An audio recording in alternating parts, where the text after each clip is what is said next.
Hello everyone, back to tuning in today's first video. We're going to have a look at the ECMWF extended model for today's first video. So it's a 30-day look ahead. We're going to have a look in detail at the next 4 weeks for the UK and for Europe as well. We can show you weeks 5 and 6, and we will do that as well for you, but it's primarily a 30-day look ahead. And I should get on that for you very short. Just say that the second video release today will be the 10 to 14 dayer, and that'll be coming up later on.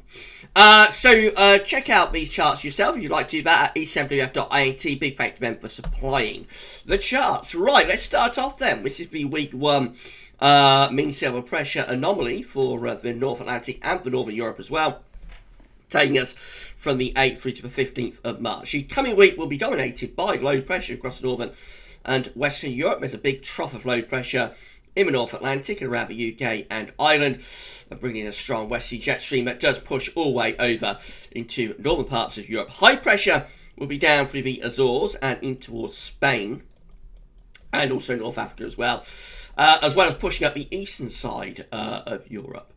So a classic sort of westerly zonal type setup really, with the driest weather and the warmest weather like being the Med, and the wettest and coolest weather likely to be in the North Atlantic and across northern and western parts of Europe. Should also be reasonably mild on the eastern side of Europe, I would have thought, with winds pushing up from the south. This is the 500 millibar height anomaly from the North Pole view down for week 1, 8th through to the 15th of March. Again, low pressure will be driving in from off the Atlantic Ocean. High pressure will be down through the Atlantic and into Mediterranean.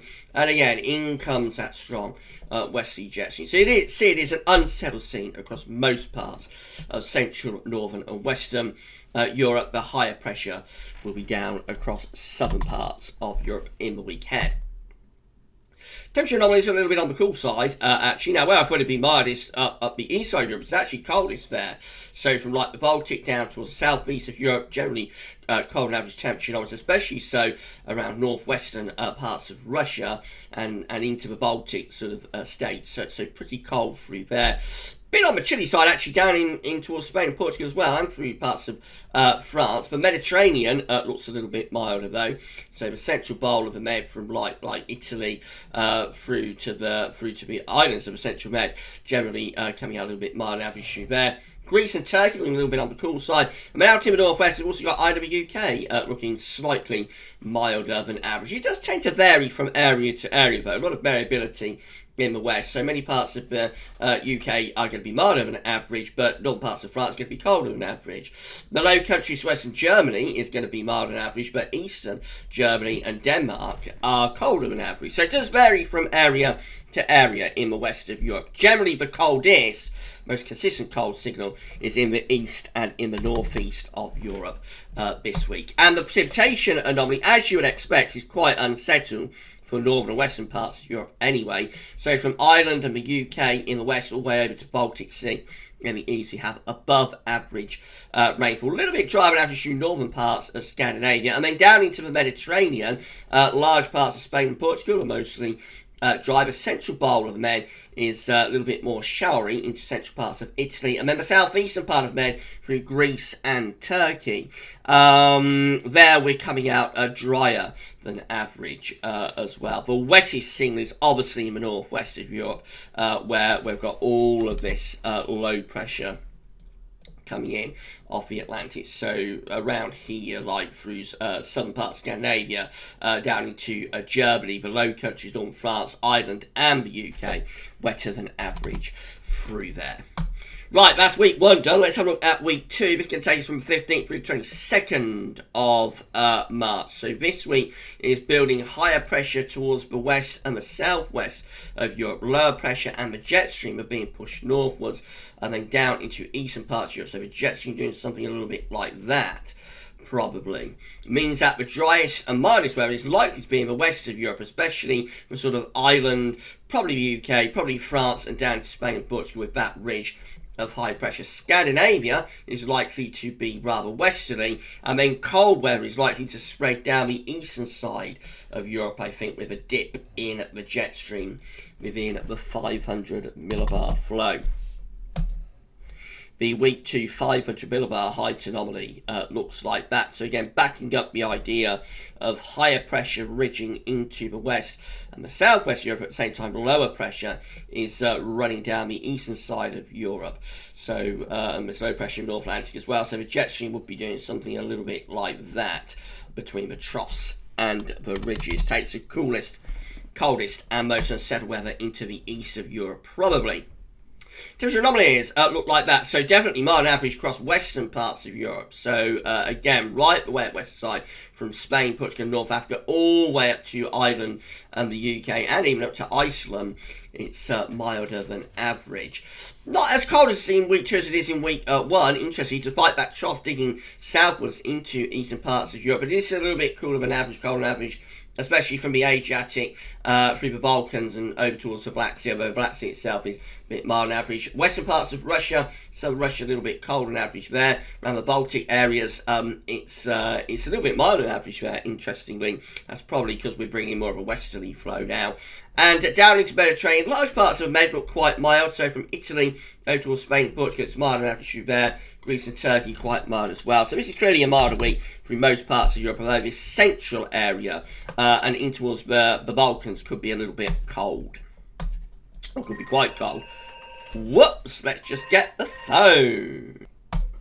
Right, sorry about that, everybody. Right, so where was we? Yeah, so wettest in the northwest, up here around Ireland, UK, and into western parts of Europe, varying down into Mediterranean. So the Med is a little bit west through Central Bowl. It's drier around Spain and Portugal and into the southeast part of the Med. And it's a little bit drier in the far north and east of Europe as well. Right, that's week 2 done. Let's have a look at week 3. It's going to take you from 29th of March, 22nd of March to 29th, sorry. Weakening signals now, but we've got some higher pressure in the North Atlantic through here. Otherwise, there's not much to go on, really. Probably bringing in a bit of a westerly type flow, I would have thought, based on the position of the ridge. But again, not very much to go on for week 3, looking rather weak with the signal. This is the 500 millibar height anomaly. Again, mid-Atlantic ridge just here. Bit of a trough through the central bowl of the Med. Again, very little actually to be able to go on there. Very, very weak signals for week 3. Let's have a look at the temperature anomaly. Looks like it's a bit colder across western parts of Europe, doesn't it? It's coming to the end of March. Of course, we're running up towards Easter at this period, so it's starting to go colder typically across western parts of Europe. No, we have had some very nice Easter over the past few years, but maybe this will be a slightly colder one. Have to wait and see. But yeah, it's all going to be cold across western Europe. A little bit mild average through eastern parts of Europe, perhaps. Again, quite weak signals, but the strongest signal is certainly for Ireland, UK, France, Spain, Portugal to be rather on the cold side. And the week 3 precipitation anomaly, really, but the signal is too weak to be able to draw any useful forecast conclusions there. Week 4 is from the 29th of March to the 5th of April. Again, we've got some higher pressure just building up towards our east across, like Scandinavia, back into western Russia. Some higher pressure down towards the Azores. Otherwise, again, quite weak signals. This high pressure in the east will be trying to bring in more of an easterly flow, I suppose, across northern Europe. Let's have a look at the 500 millibar height anomaly. That's how it looks. So definitely a build of pressure towards the northeast from sort of Scandinavia back in towards the west of Russia. The Scandinavian high looks like it's beginning to get going again as we come into the beginning of April. Some lower pressure out towards our northwest. This high pressure will be trying to bring easterlies across northern parts of Europe, of course. The week 4 temperature, not even 29th March to the 5th of April, looks a bit wetter than average through Scandinavia. Again, otherwise very little to work with, really, down in towards Mediterranean. A little bit mild average through there. Otherwise, the signals are pretty weak. And the week 4 precipitation anomaly, again, very, very weak signals, all looking quite mysterious as we go into April, doesn't it? This is how week 5 is looking from so that's like the 30-day look ahead. I'll just show you week 5 and 6 very quickly. This is week 5, means still have a pressure anomaly, raising the pressure or pressures to our south. So this is going to be bringing up milder air, I would have thought, across much of northern, western, and also central southern parts of Europe. Week 5, 500 millibar height anomaly again shows that we have this ridge building across many southern parts of Europe, which will bring up milder air from the south and from the southwest. The temperature anomaly should get a boost as we go into week 5. Yes, we see many parts of Europe becoming a lot milder here, all the way from the west, right way over to far east. Most parts of Europe become milder. That's proper spring by that point. Proper spring weather there. In week 5, and again, very little signal for precipitation, but you would expect a pretty dry week there. And then finally, week 6 from the 12th through to the 19th of April, we look like this. So again, just quite high pressure across western parts of Europe. Otherwise, the signals are pretty weak. 500 millibar height anomaly for week 6 looks like that. A bit of a realignment of the ridge. Looks like it's starting to go more towards the west, which possibly implies some lower pressure coming through here along with the jet stream as well, although it does not show that directly, but that would be the implication of the high pressure pulling out into the Atlantic. The temperature anomaly is still largely on the mild average side in many areas, but it is beginning to cool a little bit, especially across more sort of central western parts of Europe. And the week 6 precipitation anomaly, lastly from the 12th to the 19th of April, is a little bit drier than average in the west and in the northwest. Otherwise, the signals are pretty weak. Right, so that's it. All classic sort of spring stuff, really, it has to be said.